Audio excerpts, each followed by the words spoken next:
Hello, everybody. Welcome to the Antiheroes, Loners, and Misfits panel, which I'm just like so excited about. When I was making the questions, I had like 5 million things that I wanted to chat about for all of these different things. So if you don't know who I am, my name is Lily.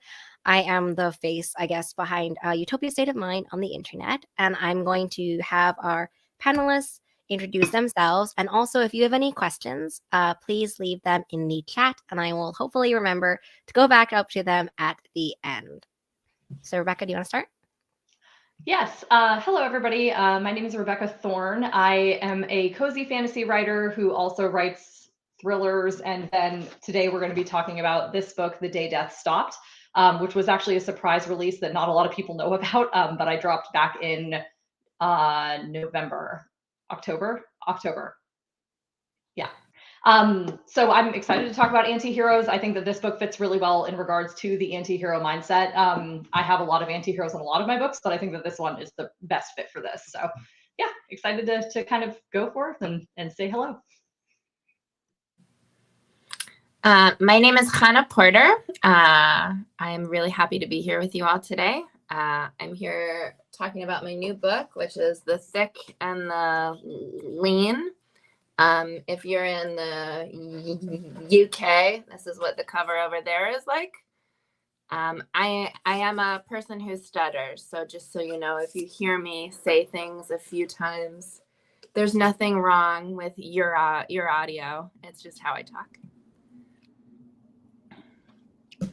Hello, I am Kate Dillon, and I'm the author of Mindwalker, which is mirrored, otherwise my hair creeps me out. But today specifically, we're going to be talking about Mindbreaker, which is a companion novel set in the same world. So this one is my pink era Black Widow-esque type novel, and this one is my blue era Hulk smash type novel, which is probably more suitable for today's topic.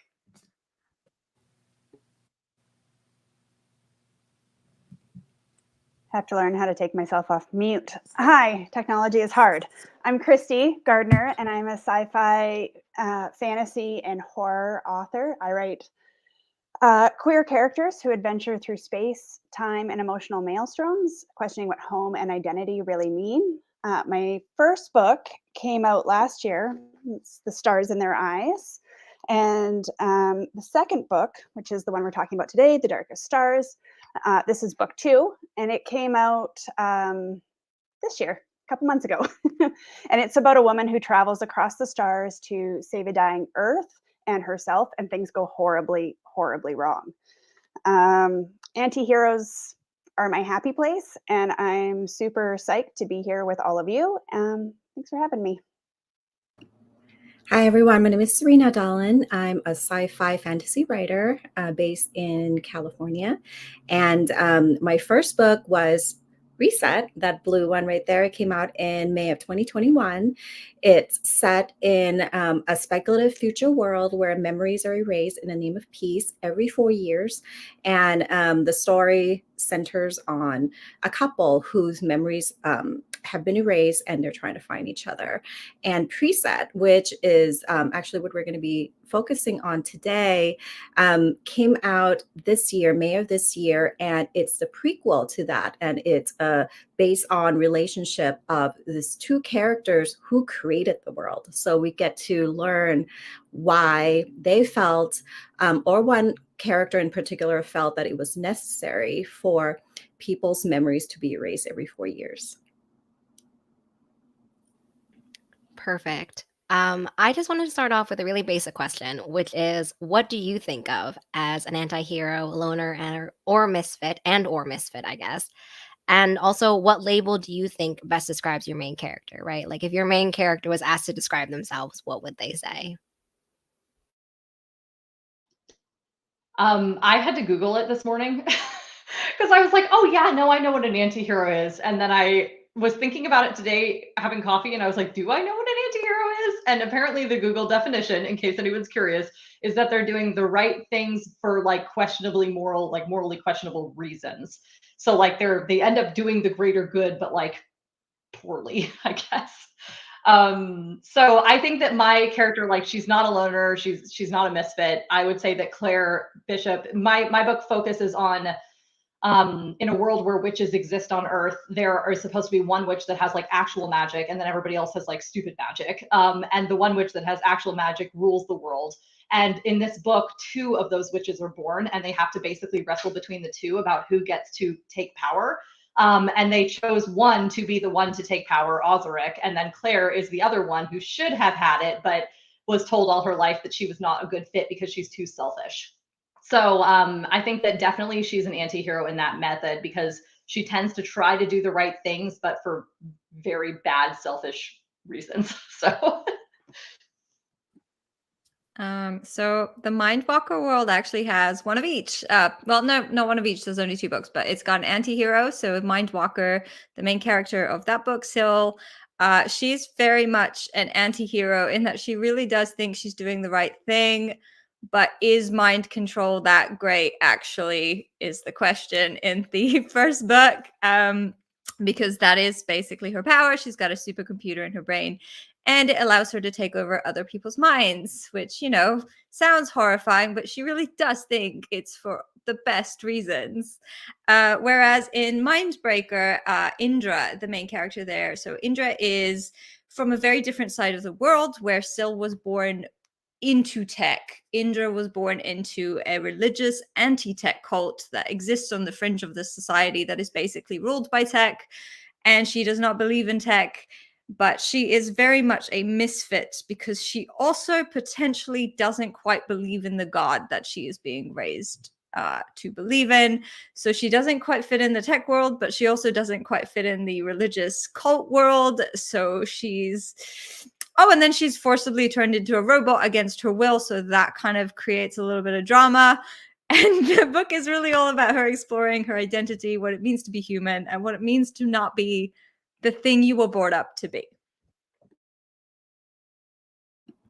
As for me, my characters, there are 2 main characters in Preset, and they're married, they're husband and wife. And it's a story about how their relationship gets under the strain of the end of humanity, essentially. There was a last war that happened and killed off most of humankind.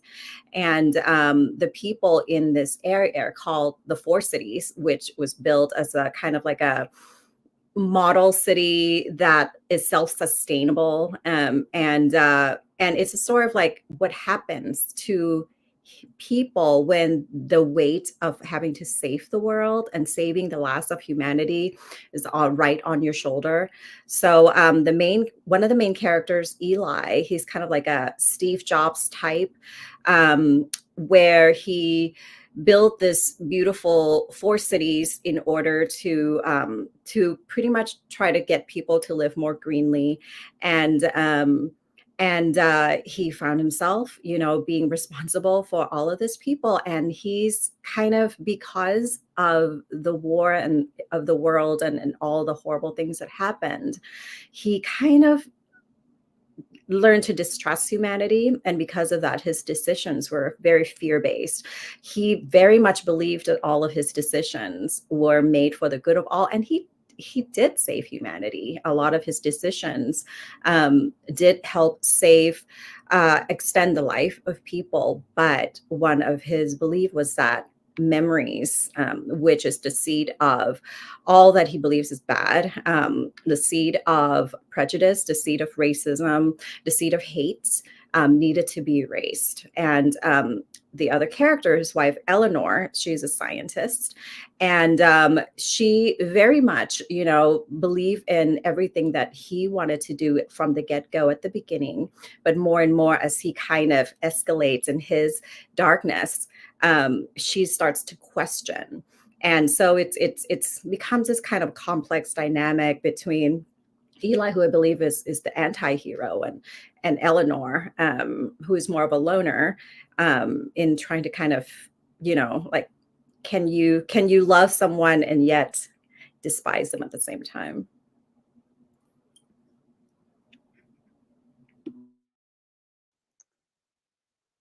I'll go next. Rebecca, I love that you Googled it. Because I did the same thing. Because I was like, I like to think that I know definitions, but I actually don't. I'm just like, it's a vibe. And it's Yeah. a vibe, like Antihero is a vibe. Totally. And I thought that I knew what they meant, but as I started thinking about it, I was like, "Oh, they're not the same thing." And so I googled it as well. And I think for Calais, who is the main character in The Stars in Their Eyes and The Darkest Stars, I think it's twofold. I think she sees herself as a misfit. You know, she's not really accepted socially, and she's felt that her whole life quite deeply. Her whole backstory is about how she was rejected from her conservative community and kicked out of her childhood home for being queer. And even she's felt that in the queer community, even more so being bisexual. You know, she's always felt like she's never quite gay enough. And then, you know, back home, she's not quite straight enough. So she's never really fit in or belonged anywhere. And so she struggled her whole life to maintain friendships. And it's especially true once the aliens, I call them the others, once the others arrived and destroyed society, like like where do you go to feel at home and to feel comfortable? So she feels her misfit identity quite deeply. But I think, and this is the other half of that, I think at her core, she's really an anti-hero. And I think that's quite often the reader impression of her as you read the book. You know, she's narcissistic, she's neurodivergent, she's disagreeable and selfish, fearful, she lacks conviction. Like, she's not a very likable person. And in fact, she was so unlikable in the early drafts. I had to go back and she's still completely unlikable, but at least she's relatable, I think now, because beta reader feedback in the beginning was that they couldn't even relate to her. So she's definitely an anti-hero in that sense.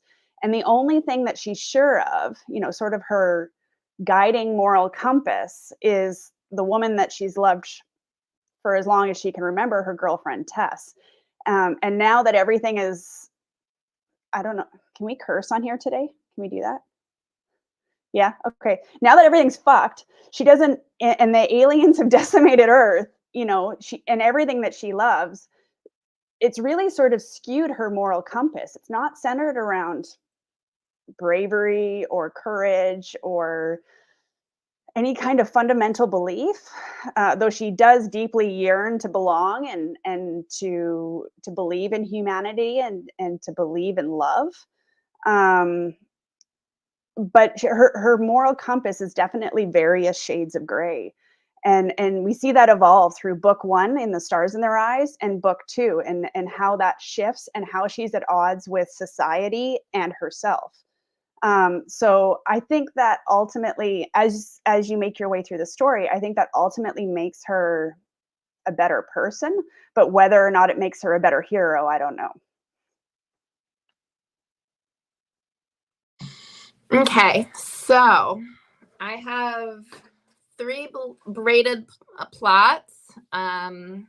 This is a like alternate reality, totally other planet where sexual pleasure is very public, and food pleasure is highly taboo.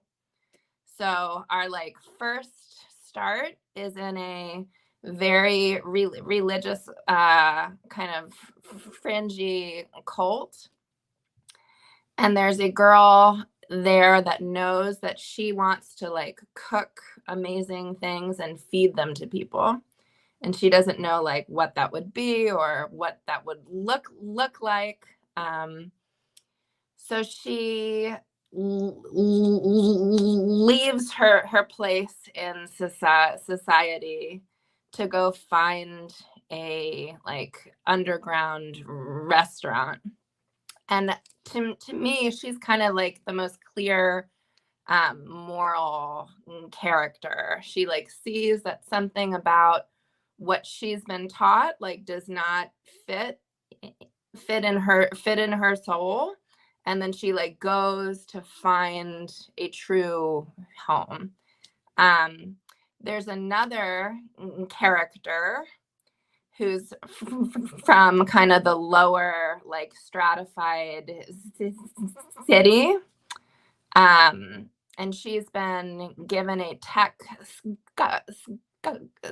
scholarship, and told that if she like works really hard, she can like make it to like stable middle class society.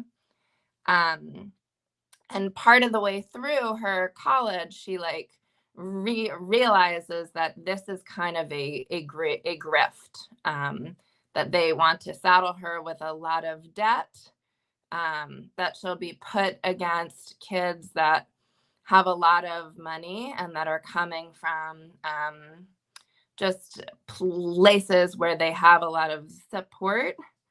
And she's so smart that she decides to become a like high tech cyber thief. So she's classically like very much, I would say, I don't know if you would even call her an anti-hero, because she's not doing the right, she's maybe doing the wrong things for the right reasons. But the story braids, and then they both find a 1,000-year-old cookbook that's a memoir and maybe like a religious artifact. And so we learn that person's story. And I would say that like internal narrative is like very much classic anti-hero. Oh no, we lost Christy. She'll come back. Yeah, so those are the 3 braided plots. It was very, very pleasurable. I think that this novel is really about like how pleasure can be a revolutionary act. And I loved like thinking about it in the frame of your questions, Lily. Yeah, I think the chat is catching on to like how interesting and how different everyone's books are, but how they're all kind of chatting about, as Chrissy was saying, like belonging, identity, all of these like concepts. And so I think my next question is a little bit about like the greater good. What does the greater good mean? And so I think it comes out a lot in books, and specifically also your books. So could you all talk about how your main characters see this concept of the greater good argument in the context of how they see their own identities and their own selves? And how do you think that this rhetoric of the greater good works with anti-heroes, loners, and misfits as a whole? I can go first. So the main character, one of the main characters, Eli, as I've mentioned before, created this world that he felt was kind of like reaching utopia, right? And he found himself in a situation where he has to be responsible, or he felt himself responsible for keeping humanity alive. And I felt like when you feel like you as a person, all the responsibility rests on you, you can kind of make some decisions that can become pretty much, self-centered. And a lot of the issues that he's, a lot of the problems that he kind of created was because he didn't even ask what people wanted. He just felt that it was his responsibility to keep humanity alive. And there were decisions, and granted, when you are fighting against time, there are certain things that you have to do in order to make that happen. And oftentimes, democracy is thrown out the window. And the idea of the greater good then becomes this very kind of self-center and it comes from this very much like, and for him,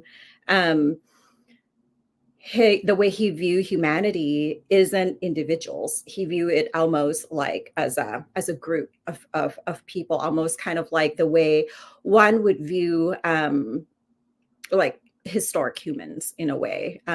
One of the things that I kind of wrote to as I was trying to understand his character is that his wife actually mentioned this, and he likes to collect records. He doesn't always listen to them, but he collects them. And so, the idea of saving humanity for him then becomes this almost like a collector. And so when you are trying to do anything in at all cost, then the cost will always reach something that's not going to be that's going to reach towards something that's not going to be very good for everybody. So. I think in the Mindwalk world, it's really interesting because Syl from the first book and Indra in the second book are basically, Syl is the cause and Indra is the effect. So Syl is basically operating for the greater good. She uses her power to take over other people's minds to basically help her tech company steal technology from other companies and other countries so that they can improve life for those in New York, basically, and in the United American state, which is what is left of the United States of America after this world has basically decimated itself into via nuclear war. So Syl is very much operating for the greater good. And something that I really enjoyed writing about her was the whole time through the book, she is very aware of the fact that a lot of people don't like what she's doing. It's not a secret in the Mindwalker world that people don't like the idea of being driven like meat puppets, that it's not something they really want to have happen, that they're a little bit iffy about the consent laws that have sprung up around the mind-walking program. But she is very much they simply don't understand how much worse life would be if we didn't do this. And obviously part of her journey is to find out that actually, is there a different way to do this? Maybe this isn't the best way. But it's very much a world that it's a tech-based economy. Tech is required to keep everybody alive, including those who are anti-tech, like Indra's religious cults. One of the main challenges that Indra faces throughout the book, and part of the reason that she is pushing back against her upbringing, is because they are tech-free, but they're not tech-free, because if they were tech-free, they would be dead. That is the world that they live in. So she's constantly got this fight of, well, we're as tech-free as we can be, but the world that has been created to fully support the integration of tech in every part of life doesn't make our lives easier. So they're on the fringe of society. They are ridiculed. They are used as an example of why tech is so important. They're basically what the government uses to be like, look, it could be worse. You could believe in God, and then look at how little technology you have and how sad your life is. So they're really coming at the world from completely opposite sides. And one thing I do always say about the Mindbreaker book is it's not actually a book about why religion is bad. It's specifically a book about why cults are bad and why brainwashing is bad. And ironically, that actually applies to both of my girls, because as much as Syl is acting for the greater good, she is brainwashed by corporate propaganda every bit as much as somebody in a very stringent religious cult is brainwashed by cult psychology. So they're actually very the same, just from very different sides of the equation, which made them both really, really fun to write and hopefully quite fun to read.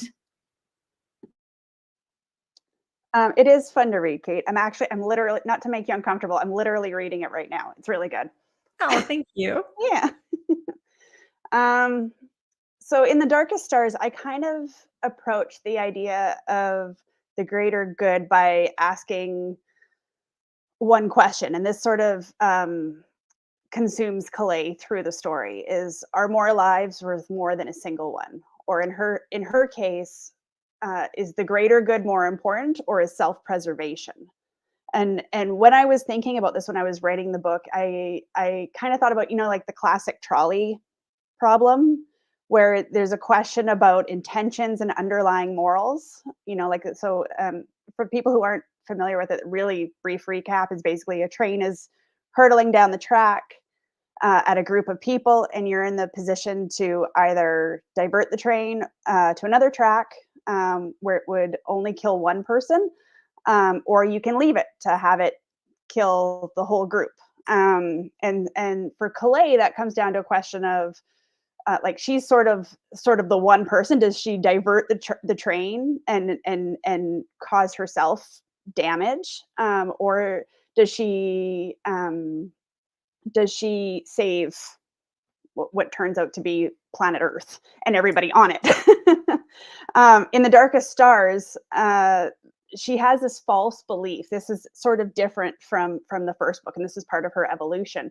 Is she has this false belief that she can save everyone, and she continually bumps up against this as the story progresses, and it forces her to question her beliefs in humanity, in life, in herself, in love. Like it's just everything is just so messed up in her brain, and she's forced to look at the darkest parts of herself.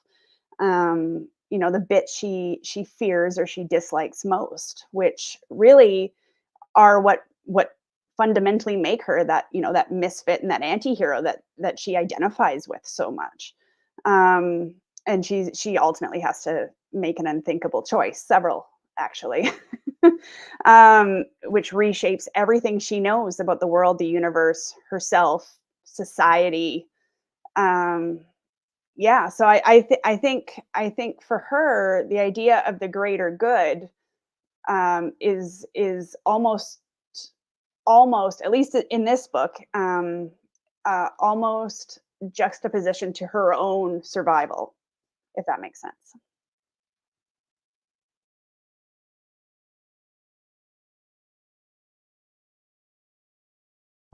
I think I'm struggling with this in the context of my characters because they are people trying to make a life in a way that's outside of the way that they've been taught. But I don't really think they're thinking a lot about their larger role in society, because I don't think that they feel like they have that kind of power. But as the book does go on, particularly with the underground restaurant, my main character starts to secretly like cultivate plants.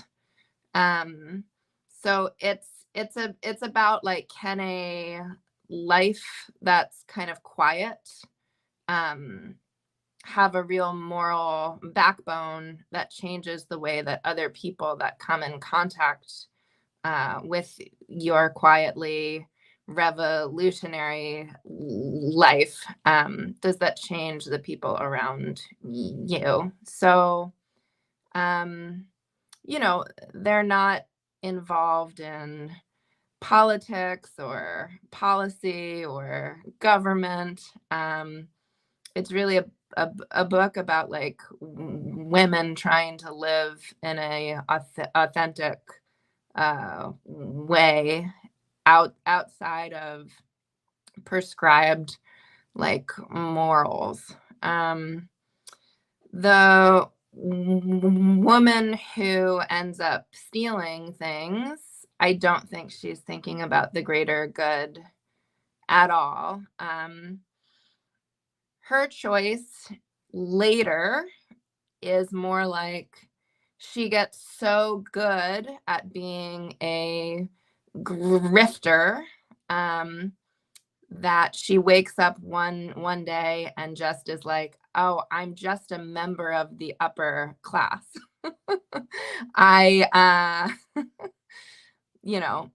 I've stolen things for so long and in such a way that is so smart, that now I'm just in a class of people that like don't work to earn their money and exploit other people. So she like pretends to be this wealthy person, cons lots of people, and then one day is like, I'm just a well-to-do lady now. So I think that's really her moral quandary of, now that I've broken like into the very like upper crust, what does it mean for me to stay? I know that I don't want to be on the bottom, but I know that I could like live in a way that's simpler, that doesn't exploit so many people. And that it's not, she's not conning at that point. She's just, she's faked it and then she made it. I actually love what Fox said in the chat. They said, one thing I've noticed personally is that the greater good is always for the benefit of the people already in power, and that it's more of an excuse to get around legitimate consequences and complaints than anything that's actually good for everybody. And I like adore that. I think that's absolutely true. And in this book, it follows these two people. Claire is my main character. Osric is like her other half, like the yin to her yang. So like they both have the same power, but he was found first. So he was supposed to be the king, right? Like the next pope, basically, of the world's witches. He's supposed to take power. But Claire has all the same power and they like push pulls between them. But because she was found second, she was always like second rate. And there's a third character at the top who's the current like pope character, and they're called the Zarro in this book. So they're like the head of everything. So this character Reiki is like, she makes a bad decision to put Osric in power instead of Claire, because Osric was found first and there's only supposed to be one, and that's her definition of the greater good. Like, this is the way the world has worked for centuries, and so this is what must happen. There can be only one. Clearly, once he takes power, she will lose her power. And that's what she thinks for the entire book. Like, once Osric takes control, Claire will just fade away and she'll get normal magic like everybody else, and this problem will go away. And that's not what happens at all. And then over the course of that time, like Osric is like, well, I love Claire, and Claire is asexual, and she's like, well, I don't really feel that way for anybody. So I'm not really, like, she's arrow ace, so she's like, I'm not really feeling that way for anybody. So there's like this kind of dichotomy where like Osric is convinced that they can rule together, and Claire has been told all her life that they can't rule together at all. And Claire goes and like, she basically is shoved out of the one stage and then goes and makes her own stage in Las Vegas instead as a stage magician. So so it's kind of like this question, like when you talk about the greater good, Claire doesn't really believe that there is a greater good in that way. Like, she believed, like, she's been force fed from Reiki and from Osric that the greater good is like living minimally, doing things for other people. And therefore, because she was not allowed into that lifestyle, she goes out and makes the most flamboyant life for herself. Like, she lives in this high rise in Las Vegas. She's super selfish. She's very narcissistic. And that's just kind of how she exists in the world. So I think that definition of the greater good, like benefiting the people in power, is all she's ever seen as the greater good. Like, she doesn't believe that exists. There is no one greater good for every person. And that's kind of what this book examines. So yeah, she's a hedonist. Absolutely. She's the worst. She's the best, worst character ever. Like, Yeah, so if anyone also has any questions, please put them in the chat. I want to pivot a little bit to talk about books in conversation with each other. And I want to start off with, in Preset and The Day Death Stopped, you both have two relationships which are really at the core of the story. And I think it's kind of been alluded to already. So I wanted to know, how do you create opposing character forces within your book? Because both of them are kind of playing with this conversation between being an anti-hero, a loner, and a misfit, and then, an opposing push and pull force to it. And how do you establish that kind of theme in relation to two characters and their relationship? For me, them being a married couple was so easy because I felt like a long marriage is so complex. And the character Eli and Eleanor met each other in college. So they're barely, they're just barely adults. And there's a lot of kind of admiration on both ends. And they essentially grew up together. They dreamt of creating a utopian world where, they live in this beautiful cities where it's self-sustainable. They both want to save the world. So they kind of grew up together. They had aligned value system, and they loved each other very, very much.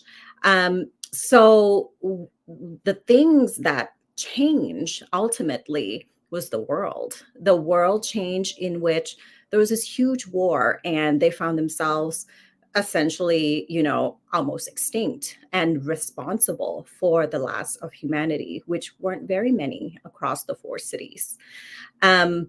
And being, two people who felt that they can make a change and have made a change, they just got into work.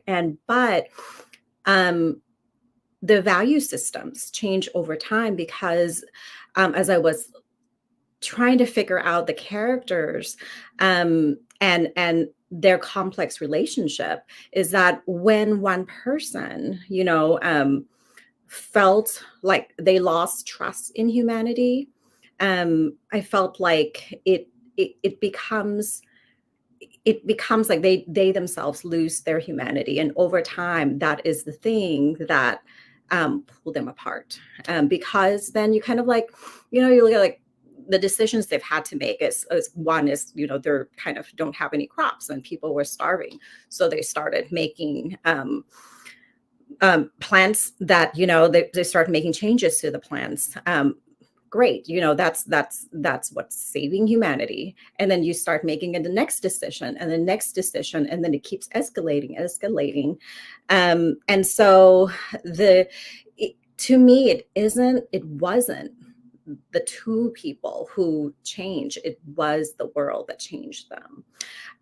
And I really wanted to explore the idea that it could have happened to any of us, because I feel like oftentimes we think that we are solid in who we are, but we don't really know how we're going to be until we're faced with the decisions that we have to do. And the idea of them feeling like, like what is the greater good to the both of them, and to Eleanor, she's found that, it's not at all cost. The greater good cannot take away her humanity or the humanity of everyone around her, because just surviving is not enough. It's not a good thing. Whereas for Eli, surviving is the end all be all. So, so the dynamic of the two characters, just putting them in that situation, in very heart-wrenching, a heart-wrenching place where they had to essentially trade the love for each other for the love of others. It was, to me, it just kind of made the dynamic. So in a way, it was lovers to enemies and not enemies to lovers, but there's still love, and that's the thing. It's you can't really, the love doesn't go anywhere. So for me, I think that I had a really good time with Claire and Osric because they're two completely different kinds of people. Like Osric as a character was the golden boy, the prince, he's perfect. I mean, like he's Darcy basically. Like if you had to imagine like everything you'd want a love interest to be, he's it. But in the very first chapter of this book, he actually stops death on planet Earth to save Claire. So it's like a kind of an example of how love goes too far, like he is convinced that they are soulmates. He is convinced that they are going to be everything together, and that blinds him from everything else that he's supposed to be doing. And meanwhile, Claire was never given this opportunity to do these things. So she has built this shield of who she thinks she is around herself, where she views her like she's been told all her life, you're so selfish, you're so bossy, you're so arrogant.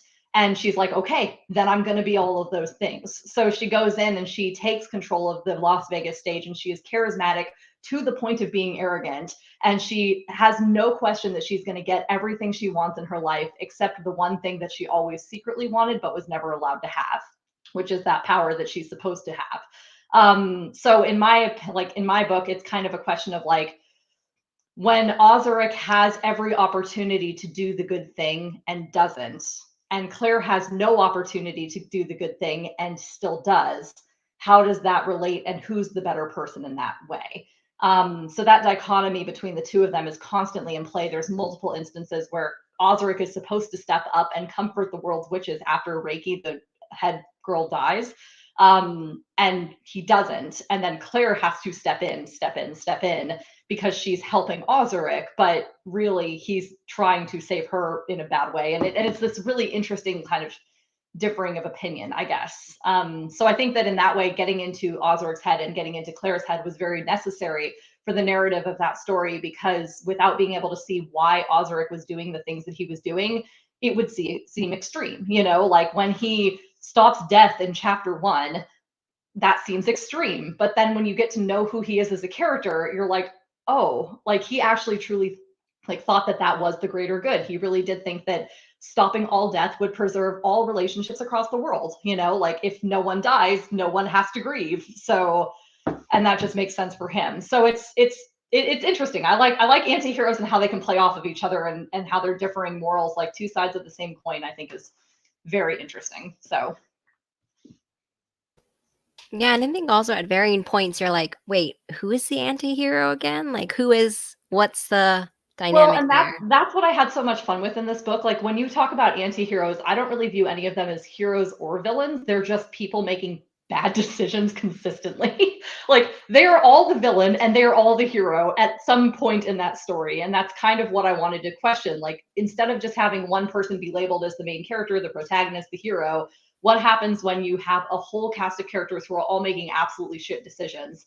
And then they have to either stand by them or fix them. And that, I think, is what makes someone a good or bad person. Like it's not the choices you make, it's how you decide to adapt from those bad decisions. I want to talk about The Darkest Stars and Mindbreaker, specifically about how you navigate the anti-hero loner misfit theme or question within a sci-fi setting, and if it provides unique opportunities to do so, because of technology or whatever, because of the sort of just genre conventions as a whole, and sort of what do you think the future holds for your anti-hero loners, misfits, and your main characters?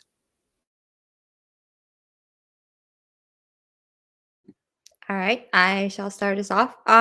So both Mindwalker books take place in basically it's a cyberpunk world, and actually cyberpunk lends itself really, really well to things like anti-heroes, because cyberpunk is essentially capitalism ramped up to 11. It's a world where the corporates have won. That's it. There's no more laws. They're in control. So the Mindwalker world has a government, but they might as well not have a government, because the government basically does what the tech corporations tell it to do. They form laws that help them put out the technology that they want. Otherwise, why would children at 8 years old get computers in their brains? Feeling a little dystopian. It's very dystopian. It's so Syl in the main book is basically the entire premise of her thing is she's dying as the book starts, because when she was 8, a tech corporation was just like, wouldn't it be really cool to put a computer in your brain, but you'll only get 10 years to live? And most parents would be like, that's a horrible deal, actually. But the tech corporations have changed the laws, which means they don't need the parents' consent. They only need the 8-year-old's consent. And which 8-year-old, to an 8-year-old, 10 years feels like a lifetime. So of course they say yes. So yeah, cyberpunk is basically a really good playground for breaking rules, but also when you come at it from somewhere like Syl's side, and she's very much in the pocket of the tech corporations, it very much lends itself to anti-heroes, because she has been conditioned to believe she's doing the right thing when really nobody's doing the right thing. They haven't been doing the right thing for quite some time now. So the world itself was really lent itself to that. And on the opposite side of that, it really lent itself to a loner, because when you've got a world that is so interconnected, where you can't go anywhere without hiding, where everybody is online and everybody is constantly doing, essentially what is being pushed on them, it's very hard to not agree with that. Sort of any sort of decision to not be into the tech or not be into the propaganda automatically kind of pushes you into that loner box or that misfit box, because the rest of the world is enjoying the stuff. Like, why can't you enjoy the stuff? Like, why were you born into a religious cult that actually believes tech is bad? And do you believe tech is bad? And when you're looking at it from the outside, actually it does look kind of bad, because they're over there and they're commandeering people's minds, and you're kind of looking at it from afar going, this isn't great actually. And then you accidentally get turned into a robot against your will. And you're like, this really isn't great actually. Like, why? So yeah, anyway, cyberpunk is really, really good for pushing your characters to any extreme you kind of want them to, because it's very much a world that exists in extremes.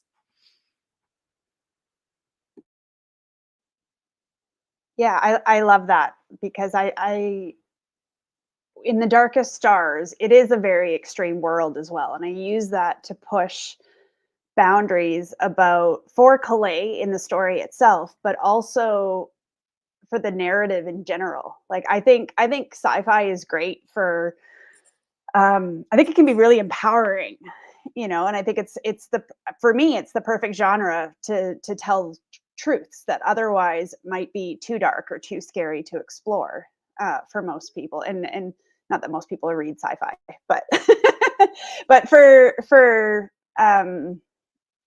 me anyway, I think wrapping it up in, like wrapping up these big questions in aliens or tech or dystopian or futuristic settings or worlds makes the harder bits more digestible, because it places those uncomfortable feelings in really fantastical settings that allow us to see ourselves, I think, from a safer distance.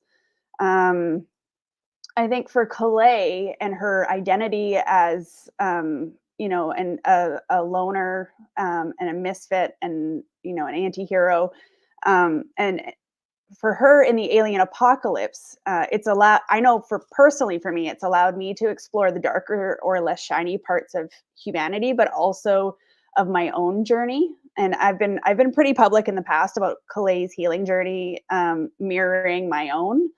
And so which is what I mean by creating safer spaces to explore those kinds of topics. And it's also, for her, gives her the chance to question what really is belonging and what really is home, when all social structures, conventions, and moral systems are basically non-existent. And how does one then identify themselves or know who they are if all of that is gone? And I think sci-fi can really lend itself well to exploring those topics. And in the darkest stars, I used aliens partly because I just think aliens are cool. Beam me up. But also it's a really interesting, for me anyway, it's a really interesting way to question, are we alone? And not just in the universe, but in life. And the others are definitely leaning further along the spectrum of being just villains and bad guys. So they do definitely get more complex in the darkest stars than they did in book one. And we learn a lot more about them. But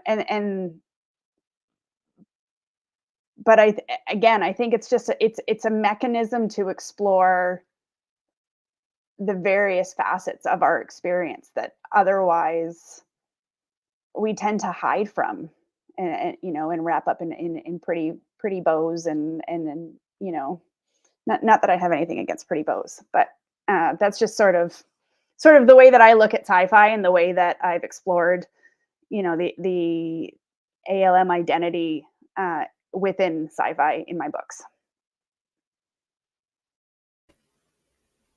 And in The Thick and the Lean, your world ties rebellion and resistance to food, eating culture, how we see and nourish our bodies as experiences, as well as just like calories. So I would love to know, how did you want to explore the idea of taking up space and eating as a metaphor in your three different like characters?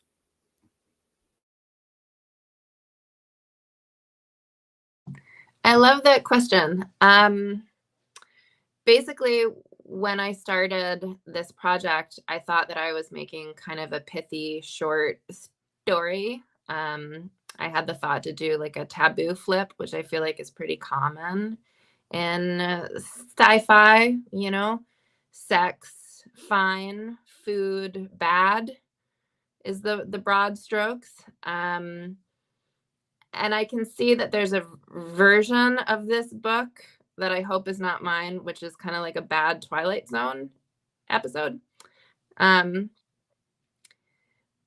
as I really started to explore and the book grew, starting from my own pretty charged times as a teenager, feeling like having a body and having all of these expectations that the world around me was putting on my body as it changed. Mainly that I should be sexy, but not sexual. And that I shouldn't diet, but I should never be fat. The kind of tangle of desire and appetite, that I felt like my body was supposed to be small and contained and something that other people could project their own thoughts and desires upon to. So I didn't even like really recognize myself as a queer person or really know what my sexuality. I like didn't know how to pinpoint that as a younger person. I grew up in the 90s too. So talks about gender and sexuality were happening, but in a lot less nuanced, as I feel like the kids today have. So as I started to like dig and explore all of that tangle that I felt through this project, I saw that it was about kind of every aspect of society together, not just like consumption and control over women's bodies and body autonomy, but also how is your food grown? Who makes your food? Whose lives are consumed, we could say, by our own consumption.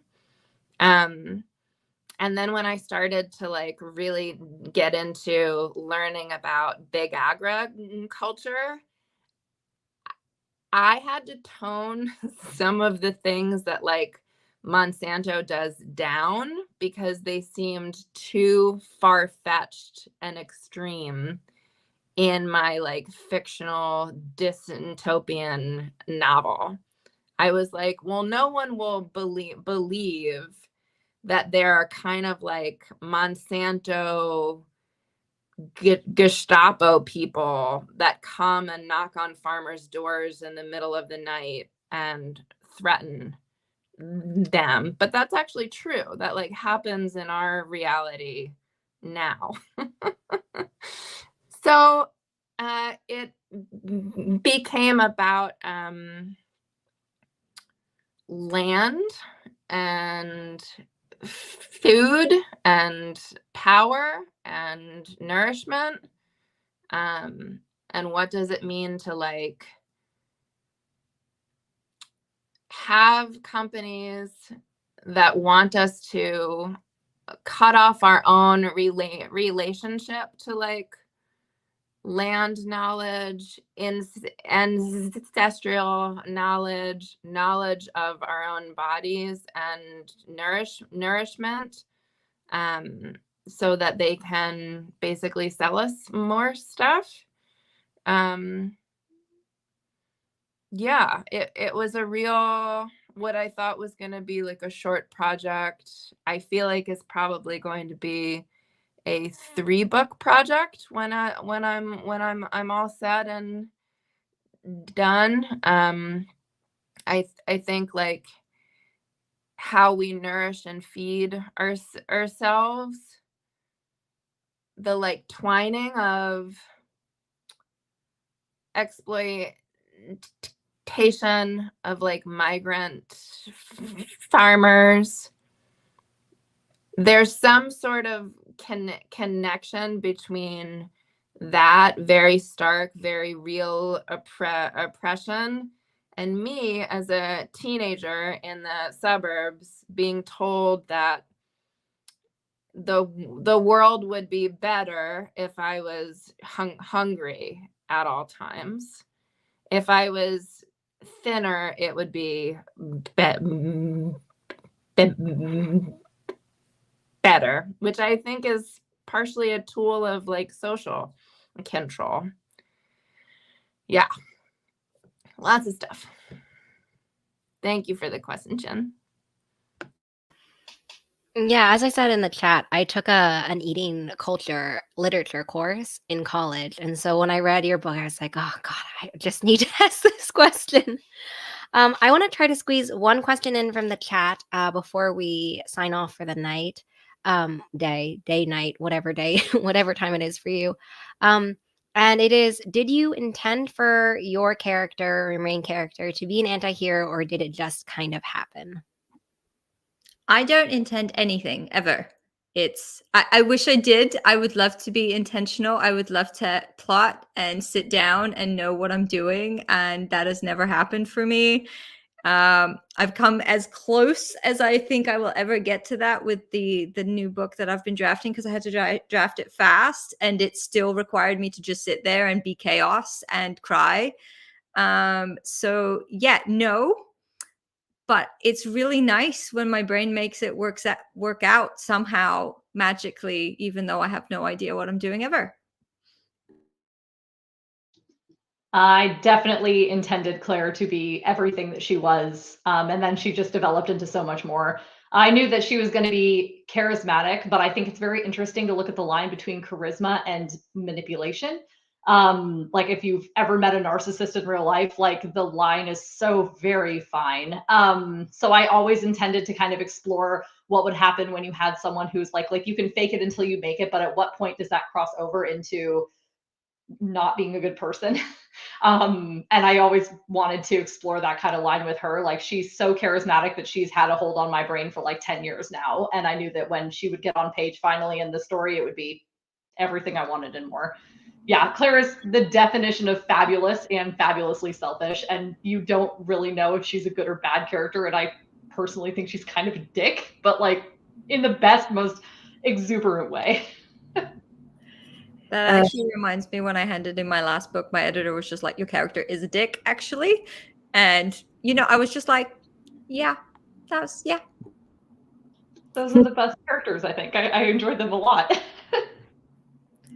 For me, when I wrote Reset, I actually wrote it as a utopian fiction.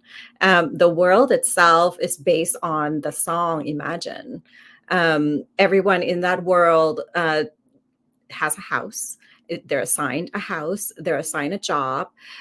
They don't, everything that they need, food, going out, anything is all given to them. And so no one is ever insecure about food or the ability to live. It's very much set up as a utopia. So the characters that, I touch upon the creators of the character of this world, just a tiny bit, in the world of Reset. But when I had to go and write Preset, I really had to dig deep, and the question of bodily autonomy came up a lot for me, because when someone feels like they have the right to erase your memories, that's essentially, they feel like they have the right to your entire body, your way of making decisions, who you love. Essentially, it takes, and that's the central question, is like, who has, like, when love is taken away from you, how do you get it back? And the people who felt like they needed to do this in order to preserve a peaceful society, what goes behind that? And the saying, someone's utopia is, or everyone's utopia is someone's dystopia. So as you know, so I had to really look at, even though this is a peaceful society, the fact that someone, or the system, felt that they had the right to tell you, essentially, this is the life you want, and I'm going to take something of yours in order to preserve this world that is good for everybody. It ended up, I had to write an anti-hero. There was just no other way around it, because for someone to truly believe that they have the right to someone else's body, someone else's decision making, you have to pretty much be very full of yourself and narcissistic in that way, regardless of the decisions that they felt they, were making for everybody.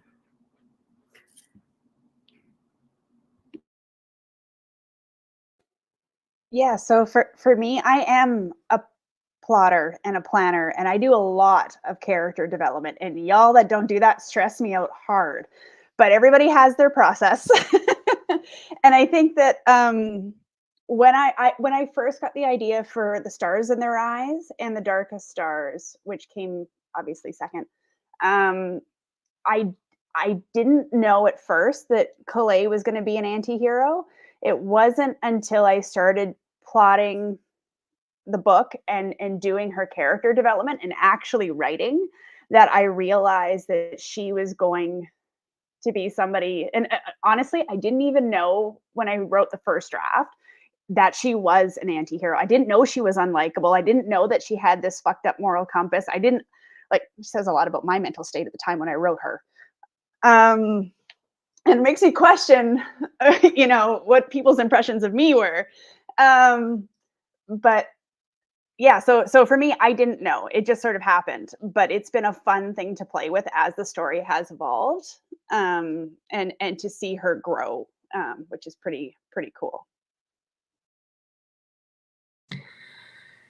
I am not a plotter most of the time, because, this book was clearly like a therapy exercise for me, that I started it in like 2016 and it came out in 2023. So long time. But as I'm writing book 2 and the characters have more power and more status, they're making more considered choices, which are morally fraught.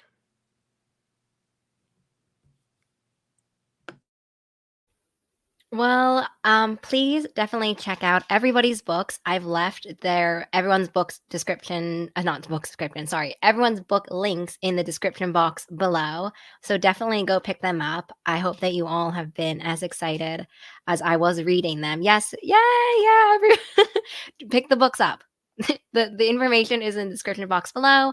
Thank you to everyone who chatted with us in the chat. Thank you everyone who watched. And of course, thank you to the lovely authors who were so kind to talk about anti-heroes, loners, and misfits with us today. I hope everyone has a good rest of your day.